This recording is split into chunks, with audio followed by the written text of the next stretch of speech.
Hello বন্ধুরা, আমি শর্মিষ্ঠা চলে এসেছি। এখানে কিছু কুমড়ের দেখুন ভেতরের যে দানা শুদ্ধ অংশটা নিয়েছি, এটা দিয়ে আমি একটা বড়া বানাবো। দেখুন বন্ধুরা, চলে আসছি। দেখুন এর মধ্যে আমি এবারে দানাগুলো বের করে নিয়েছি। এবারে এর মধ্যে কি দেব দেখুন। এতে দেখুন 4 চামচ মতো বেসন দিলাম। এরপর কিছু কাঁচা লঙ্কা দিচ্ছি, একটু পরিমাণ মতো লবণ দিচ্ছি, একটু কালো জিরে দিচ্ছি, একটু চিনির গুঁড়ো দিচ্ছি, চিনি দিচ্ছি, একটু হলুদ দিচ্ছি, হলুদের গুঁড়ো দিয়ে আমি এটা ভালো করে মিক্স করছি।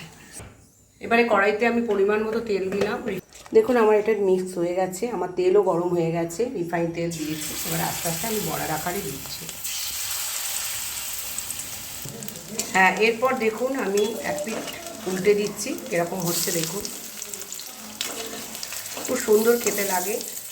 আমরা অনেকে এইটা ফেলে দিই, কিন্তু এইরকমভাবে ডাল দিয়ে বলো, শুকনো ভাত দিয়ে বলো খান, খুবই ভালো লাগবে। এছাড়া স্ন্যাক্সের মতো করে খান। এটা নিরামিষাশী হচ্ছে যেহেতু আজকে একাদশী। আমার এই পকোড়াগুলো হয়ে গেছে, কুমড়োর এঁতোর পকোড়া যাকে বলে, আমরা মানে সচরাচর বলি। দেখো কত সুন্দর মুচমুচে লোভনীয় হয়েছে, আর একটু আছে আমি করব।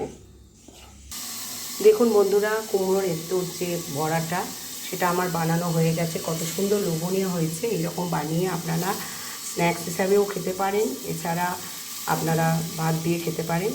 ঠিক আছে বন্ধুরা, আমার এই বড়াটা যদি ভালো লাগে লাইক কমেন্ট করবে। ধন্যবাদ।